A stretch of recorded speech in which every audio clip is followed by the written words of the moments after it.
Olá! Bora mergulhar num dos temas mais transformadores da fé cristã? Hoje a gente vai conversar sobre a obra do Espírito Santo, mais especificamente sobre como ele realiza a regeneração, que é um novo nascimento, e também como ele nos guia no processo contínuo de santificação. E para a gente começar, eu queria lançar uma pergunta no ar. Será que é possível reiniciar uma vida? Pensa só, que nem um computador que travou, cheio de erro, de vírus, e a única saída é dar um reboot completo. É justamente essa ideia radical que a gente vai explorar hoje. Certo, então vamos direto ao ponto. A primeira coisa que a gente precisa entender é o que significa esse novo começo radical, um conceito que a Bíblia chama de regeneração. Regeneração, no fundo, é um novo nascimento. E o ponto crucial aqui, gente, é que não estamos falando de uma simples mudança de comportamento, sabe? Tipo, vou ser uma pessoa melhor. Não, é muito mais profundo. É uma transformação interna, completa, feita pelo próprio Espírito Santo, que dá para a pessoa uma natureza totalmente nova. E o apóstolo Paulo, lá em 2 Coríntios capítulo 5, captura essa ideia de um jeito perfeito. Ele diz que quem está em Cristo é uma nova criatura. Veja bem, não é uma versão 2.0, melhorada, da antiga. É algo fundamentalmente novo. As coisas antigas, os erros, o sistema operacional antigo, tudo isso ficou para trás. E aí voltamos à nossa analogia do computador. A regeneração é exatamente esse reboot espiritual. Ela zera aquele estado anterior de travamento no pecado e inicia um sistema novinho em folha, que agora é guiado pelo Espírito de Deus. É o ponto de partida para uma vida que funciona de um jeito completamente diferente. Para a gente entender de onde vem essa ideia, vamos dar uma olhada numa das conversas mais fascinantes da Bíblia, o encontro que rolou à noite entre Jesus e um líder religioso super importante da época, chamado Nicodemos. E Jesus, sem rodeios, vai direto ao ponto. Como a gente lê em João, capítulo 3, ele solta uma afirmação que deve ter sido um baita choque para Nicodemos. Ele diz que, sem nascer de novo, a pessoa não consegue nem ver o reino de Deus. Imagina o impacto disso para um mestre da lei ouvir. E a reação do Nicodemos mostra o quanto essa ideia era radical. Ele pensa de forma literal, física. Ué, como assim, voltar para a barriga da mãe? A pergunta dele deixa claro que estamos falando de algo que vai muito além da nossa lógica humana. É uma realidade espiritual. É aí que Jesus esclarece tudo. Em João 3, versículo 5, ele explica que não se trata de um nascimento físico, mas de um nascer da água e do Espírito. Ele aponta diretamente para o Espírito Santo como o agente principal, o protagonista dessa transformação. Isso nos leva a uma outra pergunta, né? Tá, mas como é que o Espírito Santo faz isso? Vamos explorar um pouco a natureza dessa obra, que é invisível, mas ao mesmo tempo extremamente poderosa. A gente não consegue ver o Espírito Santo agindo na regeneração com os nossos olhos. É um milagre que acontece por dentro, no coração. Mas olha só, embora o processo em si seja invisível, os resultados, os efeitos dele, esses são muito reais e visíveis com o tempo. O próprio Jesus usou uma analogia sensacional para explicar isso. Ele comparou a ação do Espírito com o vento. A gente não vê o vento, certo? Mas a gente sente a força dele, a gente vê as folhas balançando. É a mesma coisa.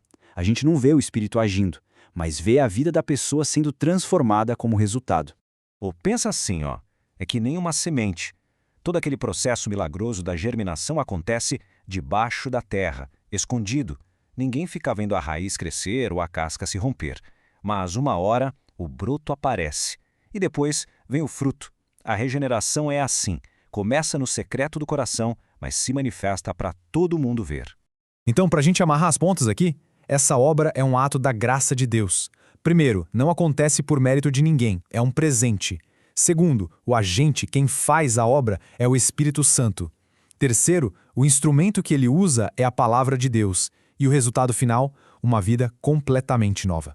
Ok, se tudo isso acontece por dentro, escondido, como é que a gente sabe que aconteceu de verdade? A resposta está na evidência externa, no fruto que essa nova vida começa a produzir. A Bíblia dá pra gente uma lista bem clara do que esperar de uma vida transformada. Lá em Gálatas 5, é o famoso fruto do Espírito. Começa com amor, que se mostra em serviço. Depois vem a alegria, aquela satisfação que não depende das circunstâncias. A paz, que acalma a alma.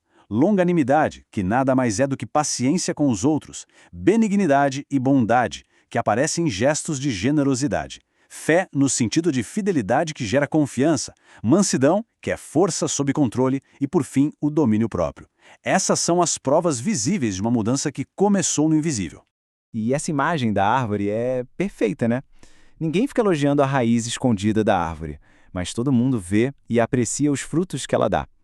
A regeneração é essa raiz invisível e um caráter transformado é o fruto visível que prova que aquela árvore está viva e saudável. Mas a história não acaba aí. Na verdade, o novo nascimento é só o começo da jornada. Vamos agora para a próxima fase para entender como essa nova vida se desenvolve, a jornada da santificação. E aqui é super importante a gente entender bem a diferença entre uma coisa e outra. A regeneração é o ponto de partida, é um evento único, instantâneo. Acontece no momento da conversão. Já a santificação é o desenvolvimento dessa nova vida. É um processo, uma caminhada que dura a vida inteira. E o fundamento da santificação é essa verdade que é simplesmente transformadora, que está lá em 1 Coríntios. Com a regeneração, o Espírito Santo passa a morar dentro da pessoa. O corpo se torna o templo dele. Essa presença constante que possibilita e que impulsiona todo o processo de crescimento e de se afastar do pecado. Então, se o fruto do Espírito é a primeira evidência, a santificação é a prova contínua. Ela mostra que aquela transformação inicial não foi só um momento de emoção, mas algo real, que continua crescendo e moldando a pessoa cada vez mais parecida com Cristo. Para a gente fechar o raciocínio, a regeneração é o tiro de largada. A santificação é a maratona. Uma é o milagre do começo, a outra é o processo do crescimento. E o mais importante de tudo, as duas coisas são obras do Espírito Santo feitas pela graça dele. E tudo isso nos leva a uma última pergunta, que é mais uma reflexão para cada um de nós. Se o Espírito começou essa obra incrível e continua trabalhando, a questão que fica é como a gente pode cooperar com ele. Como podemos permitir que ele continue e complete essa transformação que ele mesmo começou?